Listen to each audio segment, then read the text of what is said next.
64-year-old Stephen Paddock, who set a perch up from a suite on the 32nd floor of the Mandalay Bay Resort and Casino in Vegas, opening fire on a packed outdoor music festival below his 32nd floor window. He does this Sunday, and the death toll is now up to 59 people and more than 500 wounded. Yesterday, President Trump, here on the show, called it an act of pure evil. Dr. Alex Del Carmen is the Dean of School of Criminology, Criminal Justice, and Strategic Studies at Tarleton State University in Fort Worth, Texas.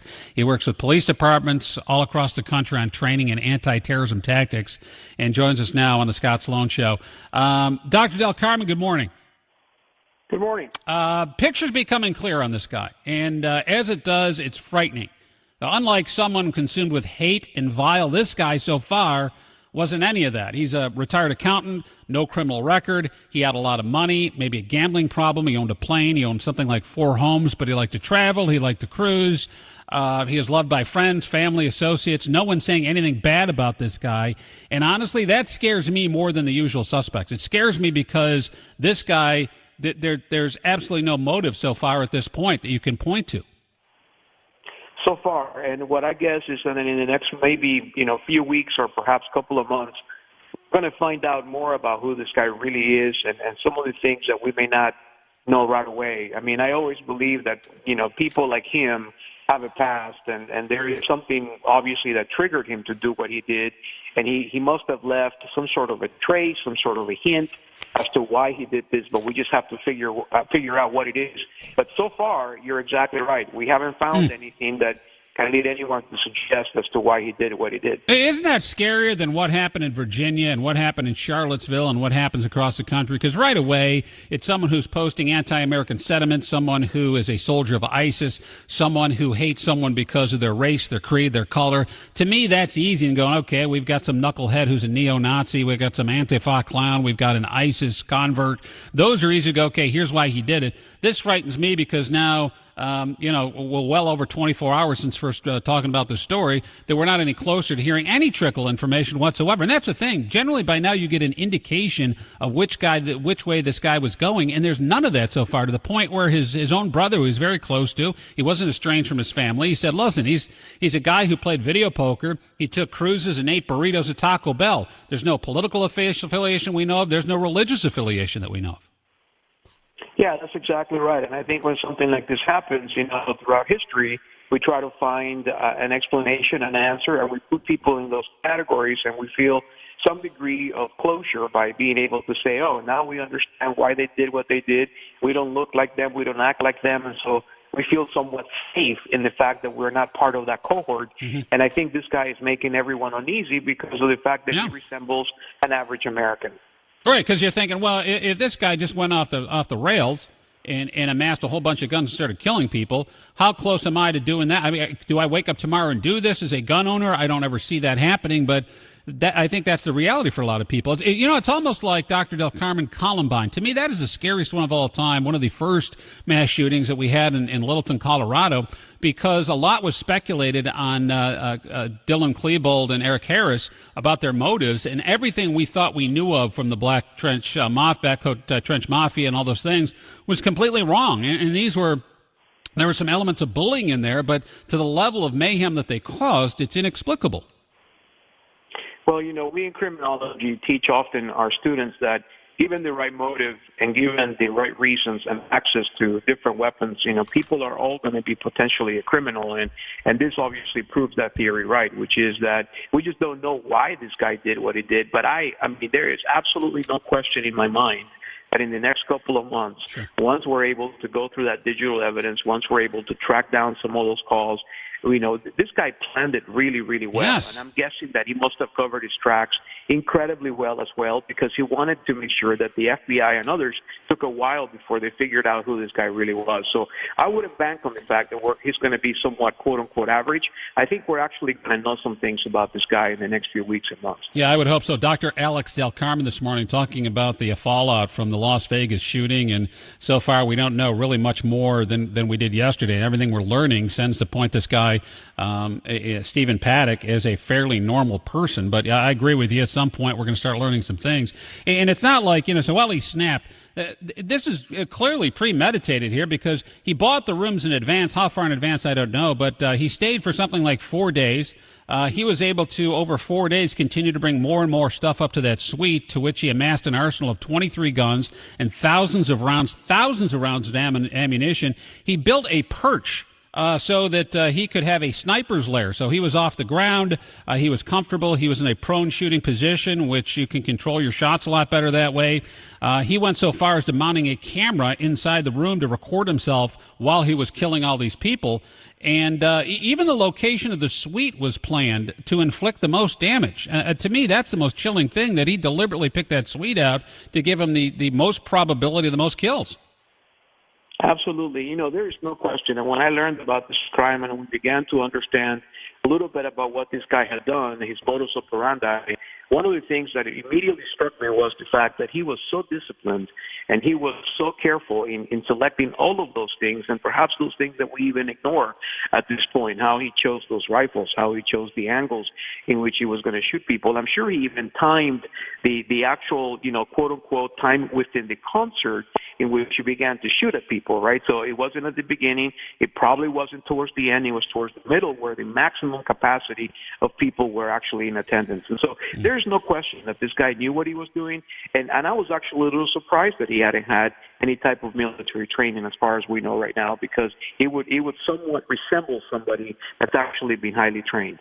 The methodical nature of this, there's something I remember reading regarding people who are drawn to terrorist organizations, specifically ISIS, is they tend to be younger, they tend to be engineers. Is there something with that pattern of thinking? And I'm thinking accountant is along those lines too, because you got to be very, very detail-oriented to be an accountant. And if anything, this was very, very detail-oriented, this execution.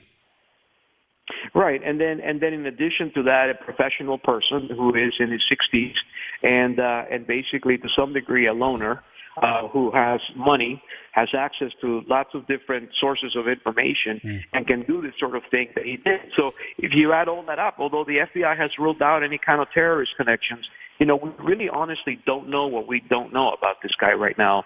And I think, you know, once the evidence is processed and we begin to sort of piece it together, we may, you know, find out that he may have some ideological linkages to perhaps not only ISIS, but maybe other internal organizations. There are plenty of people that sadly hate our country. And so I wouldn't put it past him that he was somewhat either liked one of these organizations or was aligned with one of them.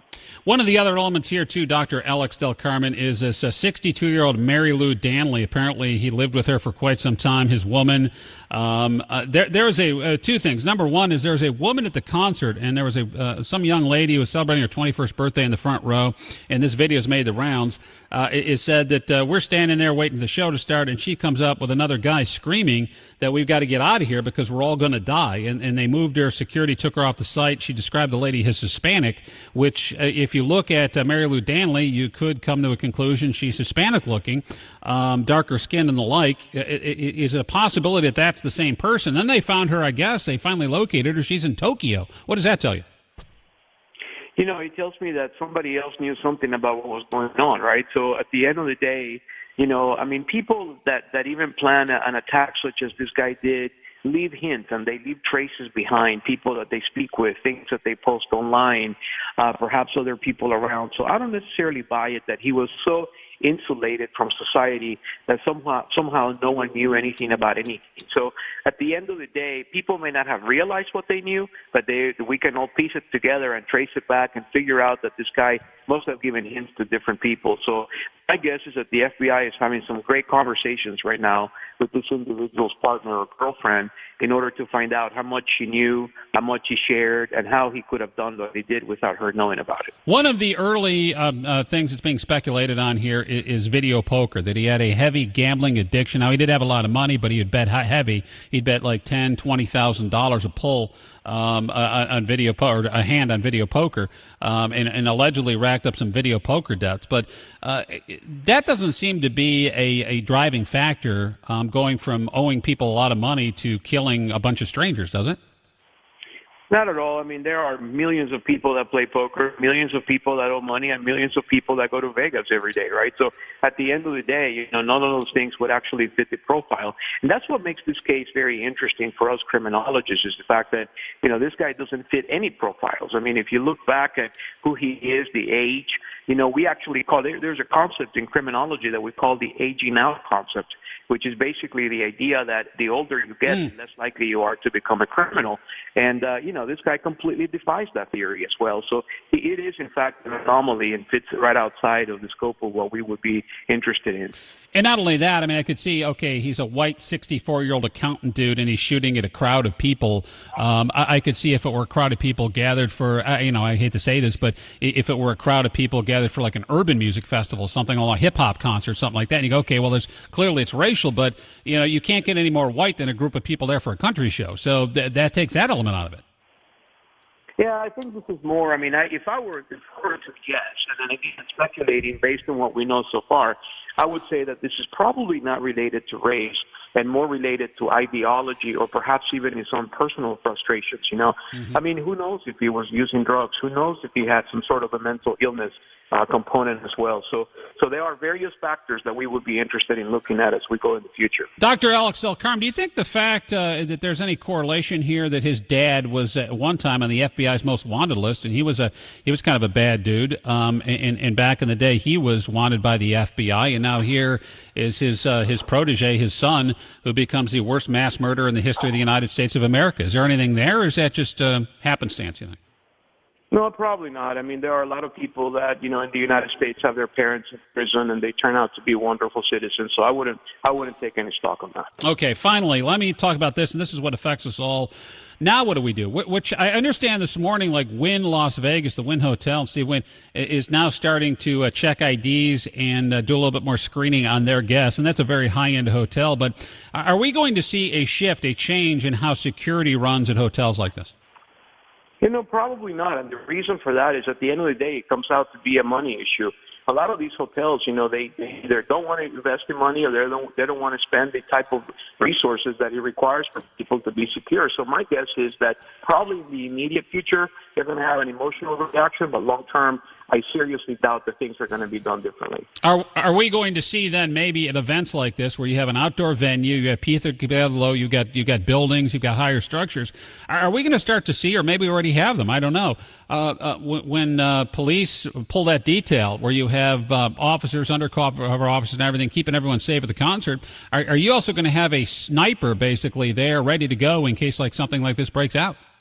Yeah, I really doubt it. And I think that from time to time you may find a particular concert, they want to do that, but I would doubt that this becomes a matter of patterns and practice. Unless, of course, we have repeat offenders that do similar things from high structures, and that's really going to change. If one time is an anomaly, all of a sudden 2 times you start getting in a pattern, and that's probably when things start changing. Would you agree? Absolutely. Yeah, and Vegas itself is such a target-rich environment, isn't it? When I thought about this crime, I thought to myself, too, like, we've all been to Vegas, or most of us been to Vegas. They literally have thousands and thousands of conventions and concerts and events there all the time because the city is built out of the desert for fun. I mean, it was built as a gambler's paradise by the mob and Bugsy Siegel back in the day in the middle of sand. And now it's entertainment mecca. It's got professional sports teams there. You have gambling. It's 24/7 life. It's incredible to be in Vegas. One day feels like a week out there because you're just overwhelmed. Your senses are overwhelmed, and it's like an adult playground. And so I'm surprised in thinking of it in that context that something like this hasn't happened sooner.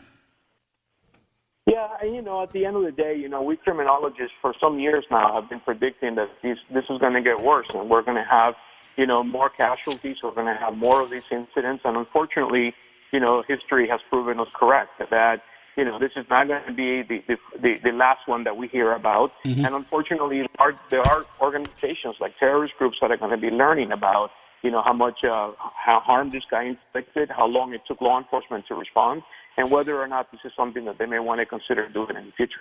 Dr. Alex Del Carmen with the School of Criminology and Justice Strategic Studies at Tarleton State University in Fort Worth. Thanks again for the time, Doc. Appreciate it as always.